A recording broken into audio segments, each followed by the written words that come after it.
Ciência no rádio. Fenômenos no ar. MEC-AM em parceria com o Observatório Nacional.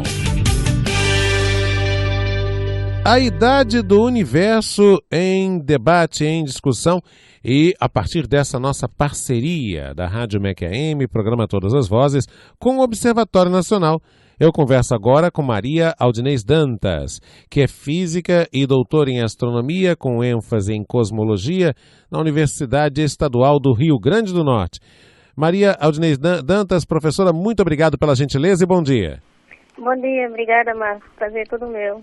Bom, a gente pode falar assim, qual a idade do fulano? Você pode, fazer, mesmo que a pessoa não divulgue, você pode fazer uma estimativa pela aparência e tal. Vai ser sempre uma estimativa, não precisa, mas é possível. A idade de um animal de estimação, e até mesmo a idade de objetos, o aparelho de TV. Você pode, ao olhar para um aparelho de TV ou para um aparelho de rádio, imaginar em que ano foi construído, foi fabricado. Agora, o universo é uma coisa muito mais complicada. De que forma que os cientistas fazem uma estimativa? Quer dizer, como que eles estimam a idade do universo? Olha, Marcos, realmente isso é um problema, porque se você for analisar, é muito mais difícil você estudar um sistema você estando dentro dele. Então, a gente faz parte desse sistema, a gente faz parte do universo. Então, existe hoje na literatura vários métodos de você inferir a idade do universo e chegar a uma idade mais aceitável. Como, por exemplo, trabalhar com idades de elementos químicos, ou seja, você estima a idade utiliza o método de decaimento radioativo para se determinar uma determinada idade para uma amostra. Você pode trabalhar com idades de aglomerados mais antigos e também com a idade de algumas estrelas. A única coisa que você tem que ter em mente é que nenhum objeto no universo pode ter uma idade maior do que o próprio universo, que é isso que a gente chama de o problema da idade do universo, ou seja, os objetos que o compõem têm que ter uma idade inferior à idade do universo, certo? Então, por exemplo, trabalhar com esse método de elementos químicos, utiliza-se o decaimento radioativo para determinar uma idade, uma mistura de átomos, como, por exemplo, se você pegar o rênio e o ósmo, e se você...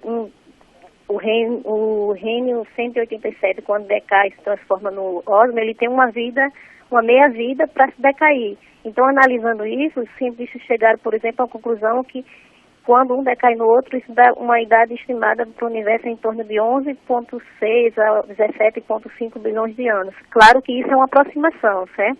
E você aplicando esse mesmo método para estrelas mais antigas, você também pode inferir a idade das estrelas. Então, se você conseguir inferir a idade de uma estrela, você sabe que, por exemplo, essa estrela não tem que ter idade maior do que o universo. Então, se tem uma aproximação em determinar as estrelas mais antigas, você consegue ter uma ideia de que o universo deveria ter, no mínimo, explicar a idade desse objeto.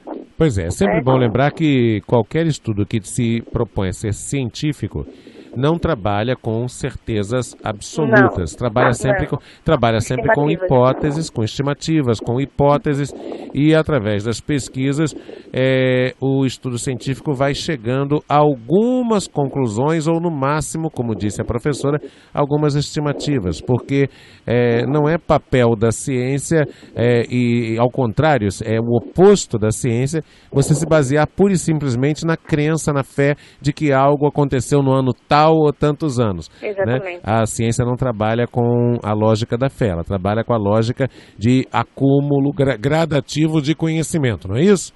Isso. E tem um outro fator que é interessante mencionar, que é o seguinte: se você, como você falou anteriormente, se você for analisar o universo desde o início, você se especula, por exemplo, como surgiu, como é que iniciou. Então, se as pessoas têm essa curiosidade, você, no mínimo, se questiona qual seria a idade do universo. E isso não é uma coisa de agora, não é um questionamento de agora.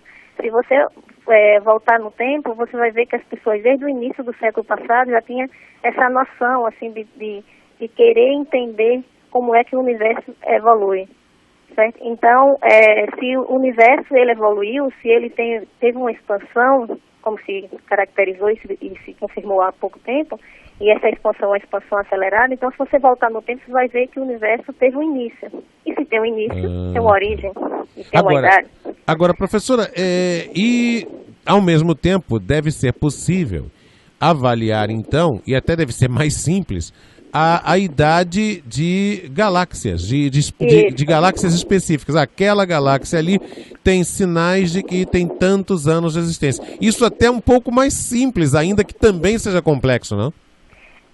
Se torna mais fácil porque é um objeto que você consegue observar. Por exemplo, você determinando a luminosidade dessa galáxia, você tem uma relação entre a luminosidade e a distância, determinando a distância, você consegue inferir a idade.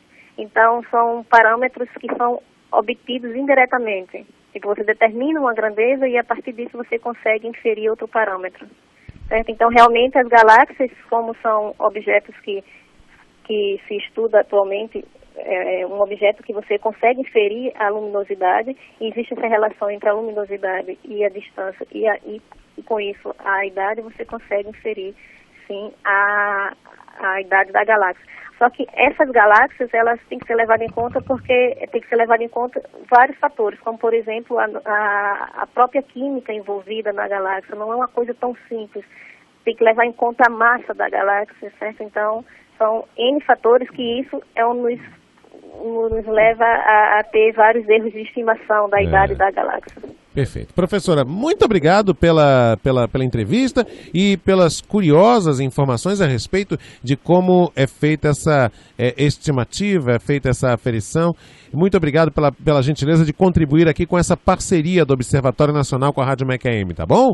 Obrigada, Marcos. Prazer. Nós conversamos com Maria Aldinês Dantas, física e doutora em astronomia, com ênfase em cosmologia, professora da Universidade Estadual do Rio Grande do Norte. Falou com a gente na parceria entre a Rádio MEC AM e o Observatório Nacional, toda quarta-feira às 9h10 da manhã, no horário de Brasília, aqui no Todas as Vozes. Ciência no rádio. Fenômenos no ar.